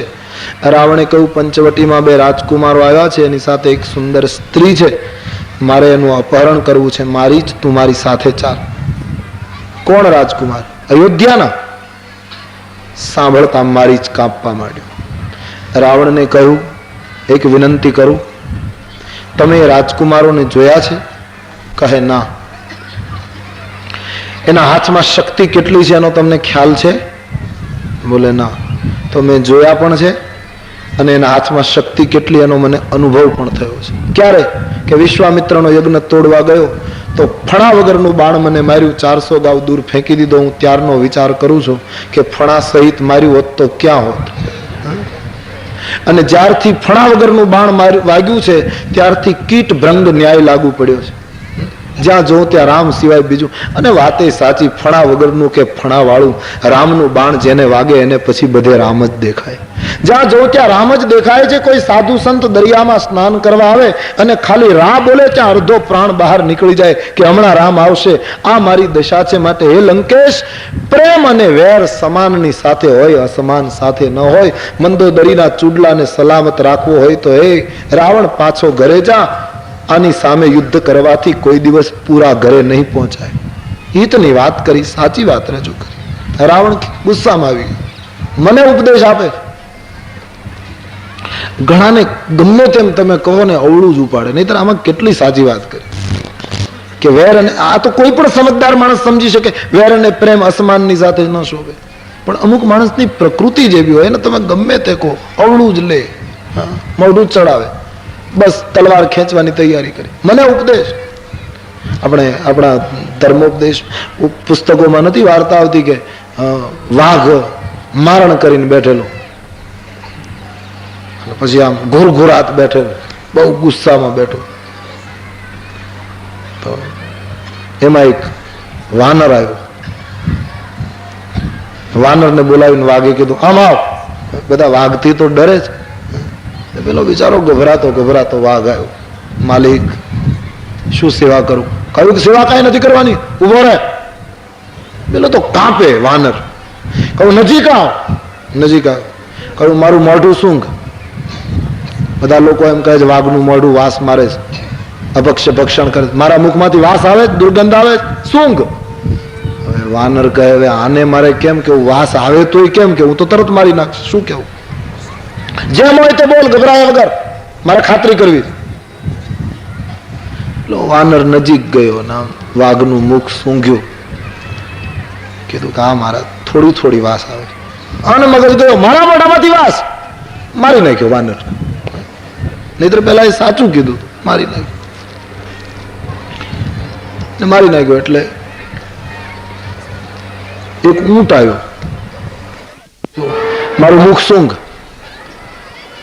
ઊંટે જોયેલું કે પેલા વાનરે હા પાડી કે વાસ આવે છે એટલે એને મારી નાખ્યો. હું આ પાડીશ તો મને મારી નાખશે, એટલા કરતા ના પાડવી એ જ વધારે સારી. એટલે નજીક આવીને કીધું કે નહીં માલિક, તમારા મુખમાં કઈ દુર્ગંધ હોય તમે તો માલિક કહેવાઓ. હા, તમે તો રાજા મહારાજ, તમારા મોઢામાં કઈ વાસ હોય? એ ના પાડીને થપાટ મારી કે મને વાસ આવે છે ને તું ના પાડે. પોતાની વાસ મને આવે તોય મારી નાખ્યો. ત્રીજો વારો શિયાળનો આવ્યો. શિયાળ સમજી ગયો કે આમાં મોત સિવાય બીજું કઈ, કારણ કે આને હા પાડે એને મારે છે, ના પાડે એને. શિયાળ તો આમે હોશિયાર, હા, બડા હોશિયાર રહેતા હે શિયાળ. આવ્યું, વાગે બોલાવ્યું, આમાં તો બહુ આમ ચતુર પ્રાણી. બોલ, મારા મુખમાં વાસ આવે. પેલું તો સમજી ગયેલું કે હા પાડીશ તો મારશે, ના પાડીશ તો. કીધું કે માલિક આમાં મને તો કઈ ખબર પડતી નથી. કેમ ખબર નથી પડતી? કહ્યું મને અઠવાડિયાથી એટલી બધી શરદી થઈ છે, સળેખમ એટલું જોરદાર થયું છે કે કઈ વાસ જ આવતી નથી. જતો રહે, કાઢી મૂક્યો.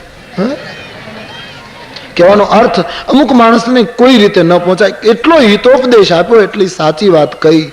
રાવણે ખડક ખેંચ્યું કે હું તને મારી નાખીશ. અને મારીચે બહુ સરસ નિર્ણય કર્યો કે જઈશ તો રામ મારશે, નહીં જાઉં તો રાવણ મારશે. મારા માટે મરવાનું નક્કી થઈ ગયું લાગે છે. અને હવે પાપીના હાથે મરવું એના કરતા પરમાત્માના હાથે મરવું શું ખોટું? ઉભય ભાંતિ દેખા નિજ મરના તબ તાકેસી રઘુનાયક સર. અને મારા તમારા માટે નીતિબોધ મારી છે આ પ્રકરણમાં આપ્યો કે જગતમાં 9 જણાની સાથે માણસે વિરોધ ન કરવો. બને ત્યાં સુધી 9ની સાથે વિરોધ નહીં સારો. એમાં સફળતા નથી મળતી, વ્યવહાર માટે પણ ઉપયોગી. એક ચોપાઈમાં તુલસીજીએ 9ની ગણતરી આપી. શસ્ત્રી મરમી પ્રભુ શઠ ધની બૈદ બંદી ભાનસ ગુની.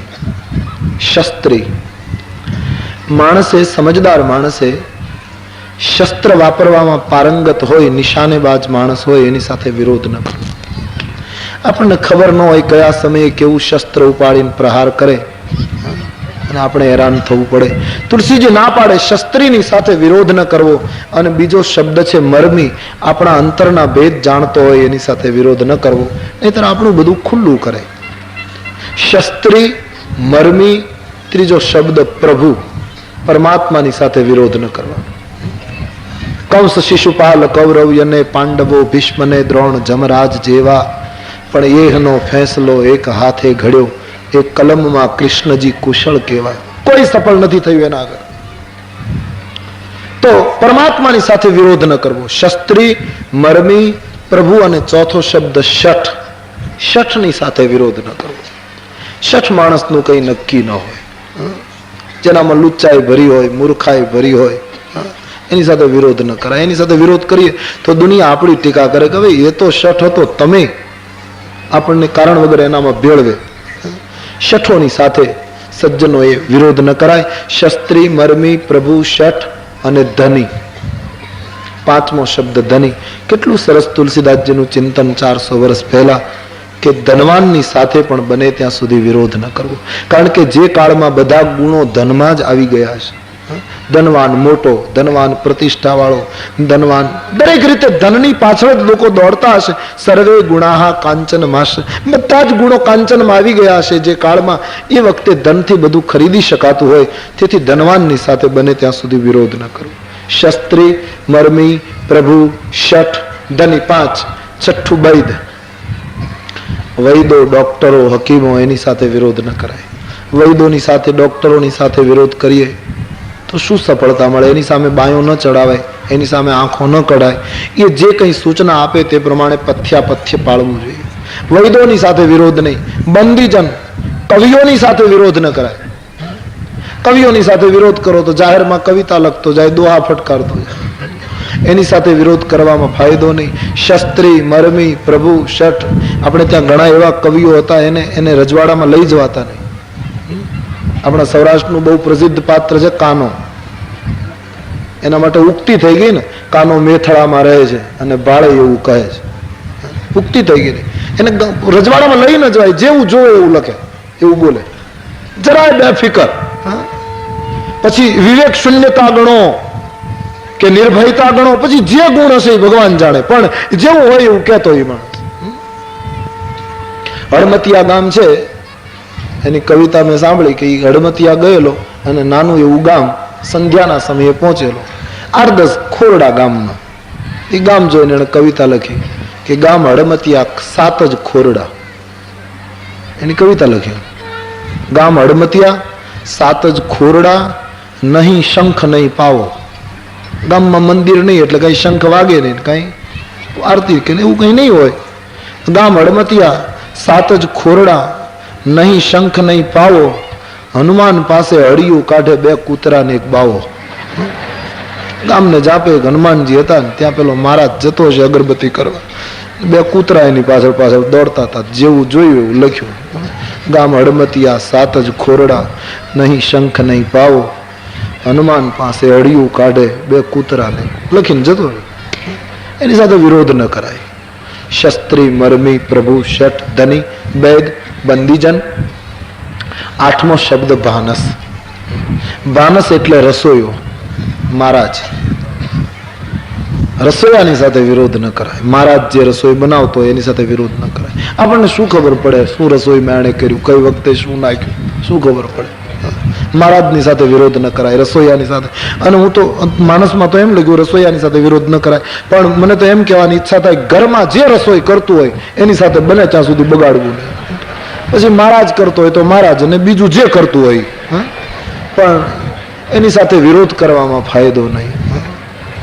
નહીતર બપોરની રસોઈ તો બગડે, રાતનું પડ્યું રહે રસોઈની. આપણા ચિંતકોએ કહ્યું ને કે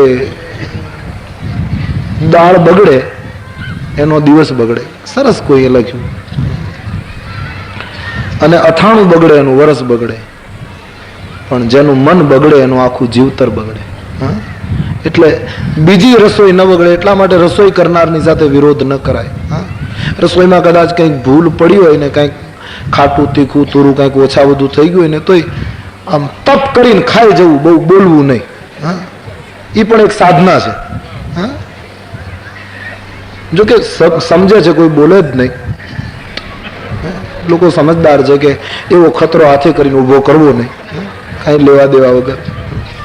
ને આપણા કવિઓ તો કહે ને કે દાળ પીરસાય અને ઘરમાંથી પૂછે તો નહીં, પણ કદાચ રસોઈ કરનાર જો વ્યક્તિ આપણને પૂછે કે દાળમાં નમક બરાબર છે, અને ખરેખર જો નમક વધારે પડ્યું હોય તો બોલવું નહીં. બહુ થાય તો બીજી વખત દાળ લેવી નહીં, પણ બહુ વધારે નાખ્યું છે એમ ન બોલવું. અને છતાંય આગ્રહ